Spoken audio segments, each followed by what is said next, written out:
Mary Meet Annie here. This is the second video I'm doing about air and the subject of air.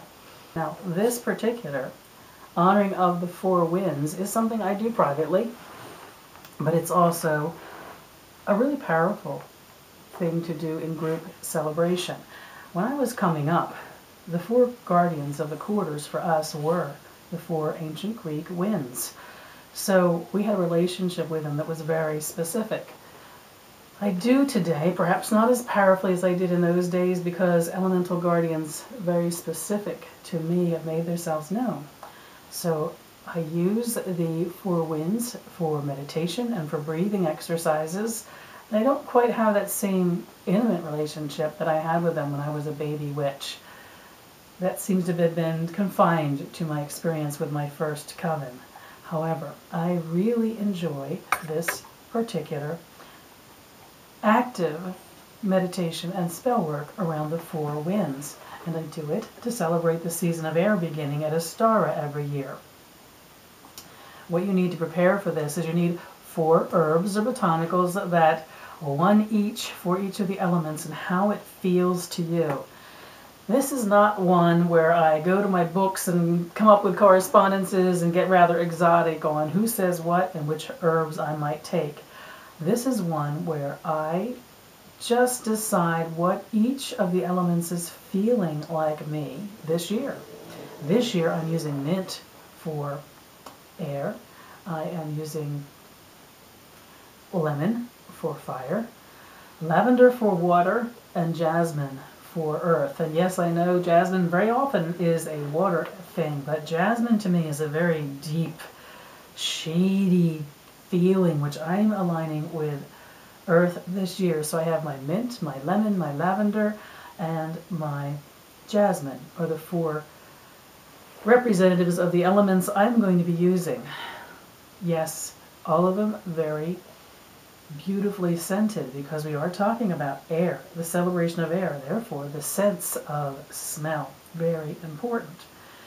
So for the ritual, all you need to do to prepare ahead of time is have 4 small containers that each have whatever botanicals you have decided are going to represent the 4 elements. I like them to be in a clear container for this. Little tiny glasses work fine. Shot glasses work perfect, by the way. And we don't have any this year in the house, so I'll find something else that's glass. And 1 empty glass container that you will indeed be pouring them all into as part of the spell work. And then this is the way the meditation goes. So, are you familiar with a pretty common chant? I've seen it in lots of circles. I don't know if Moving Breath is the first or only group that sings it. Probably not. I think a lot of their chants they actually got from someplace else. But it's the Spirit of the Wind chant. I have stolen that in some sense to use in this. And their chant goes, Spirit of the wind, carry me.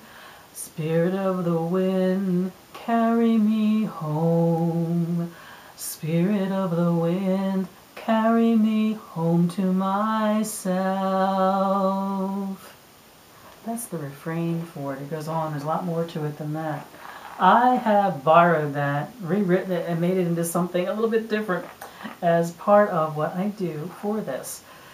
And I originally did this because I think the first time I did this, I did it for a group, and I wanted us to be in breath together. Chanting is a very, very important aspect of breath, and therefore sacred air. I have actually had notes to do videos on chanting for a long time. Haven't gotten around to them. Maybe since it's the season of air, I should move that up as something I want to do. In this particular spell work, you do visualize each of the 4 winds. Now, I have my own visualizations that I use, that I've come to know them as over the years. You may not see them the way I do. You won't, because they're unique to me. But you can certainly Google the names of the gods of the winds and decide what they might be for you. There may be certain even animals or entities or angels that you use that might be your representations of the winds They have to be very, very powerful entities of the wind. So you're going to have in your 4 little bowls your 4 scents that are for you, each of the elements. Something that just triggers the feeling of the element for you. You're going to begin by honoring the east. And you're going to do that by visualizing Euros, the wind of the east. Euros traditionally is young and blonde, blue-eyed, and very angel-like, almost androgynous. And he's dressed in pastels, very often light blue. So that is the traditional look to him. He can be anything that you have decided east feels like. But you do want to take a moment to visualize what the wind of the east would be if you personified it. Each of the winds is going to have a characteristic that is part of this spell work. So you need to be, this works really good outside, by the way. I can't do it all outside. I have no privacy outside, so I have to start it inside, take it outside, bring it back inside. We all do what we have to do. But when I've had the opportunity to do this spell work outside, it is wonderful. Still wonderful, the way I do it, running in and out a bit. But imagine if you were outside for the entire thing. You begin by envisioning whatever the wind of the east, Euros, is to you. And then you call out to the wind of the east. By the breath of Euros, I sing for innocence in the face of sophistication. Spirit of the east wind, breathe through me. Spirit of the east wind, breathe through me into the world. And live with that feeling. And then you're going to acknowledge the wind of the south. Notos is usually seen as a warrior, usually strong young man. He's vibrant at the height of his strength and virility. Usually he's clothed in red armor. Well, that might not be how I currently look at him. That's traditional. Maybe a place for you to start from if you're looking for what Notos might be. Take time to visualize him however you see that spirit of the wind which comes from the south. And then, by the breath of Notos, I sing for devotion in the face of doubt. Spirit of the south wind, breathe through me. Spirit of the south wind, breathe through me into the world.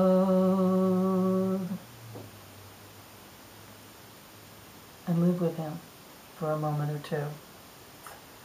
And then we turn towards the west, which is Zephyrus.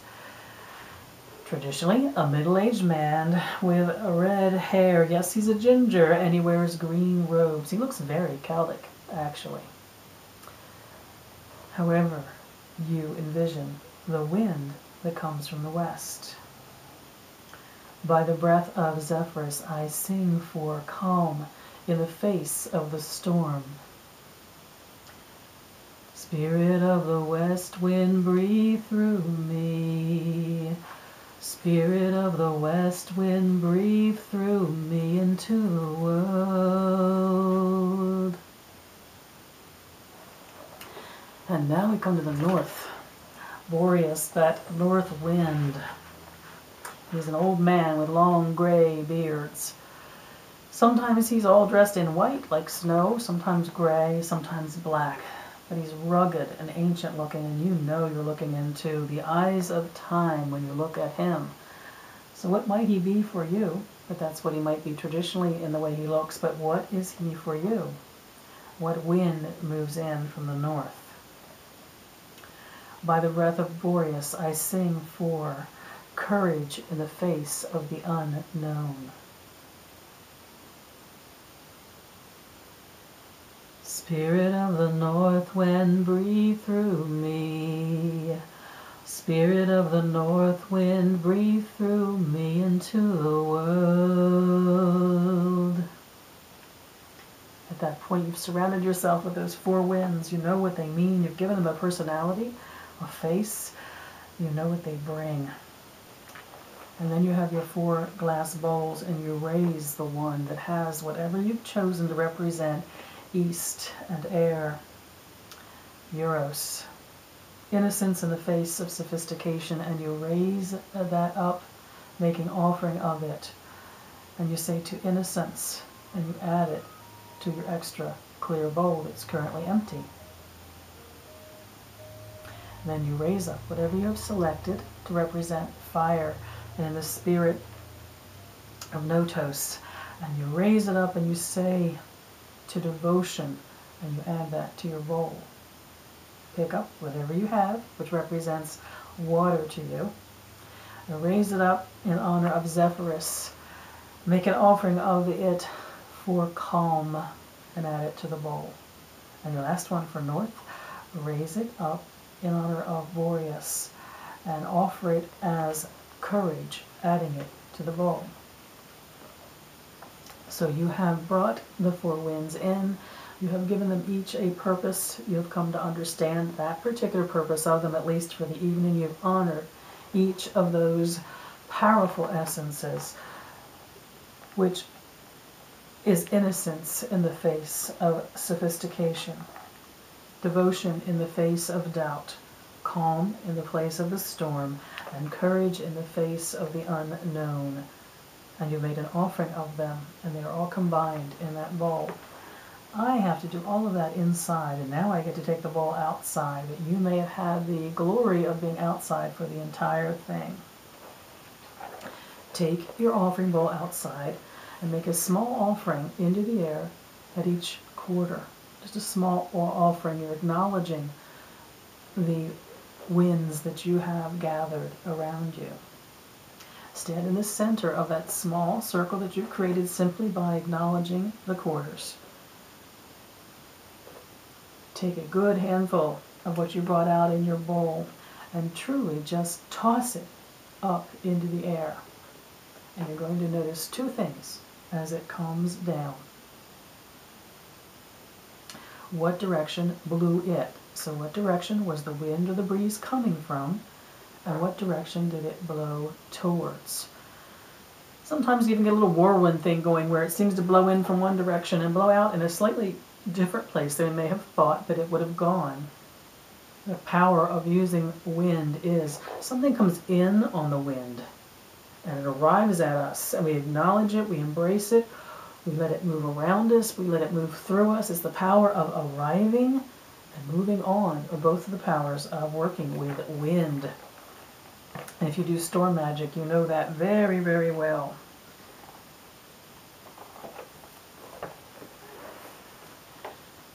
The spell work part of this comes after you've done that. You have acknowledged by making that small offering to the four quarters, and then you have made a large offering of the herbs that you've assembled. And you've noticed what direction did it come from? What direction did it blow towards? I always save a little bit in the bowl, so when I have done that, I can kind of ground that energy that I have created. Sometimes you almost feel like you've made a little maelstrom, a little tornado around you with this energy that you've brought together, especially if you can do this whole right outside. I like to take what's left in my little offering bowl and intentionally bring it onto the ground and know that I'm bringing down the energy that may have raised when I was honoring the four winds and settling it down. What comes out of this then is a bit of divination for you to spend some time with. Pay attention to the direction that the air came from and the direction that it blew to. Because the spell work of this, the activity for you, the living in accord to you, is focusing on where the air came from. Focusing on it.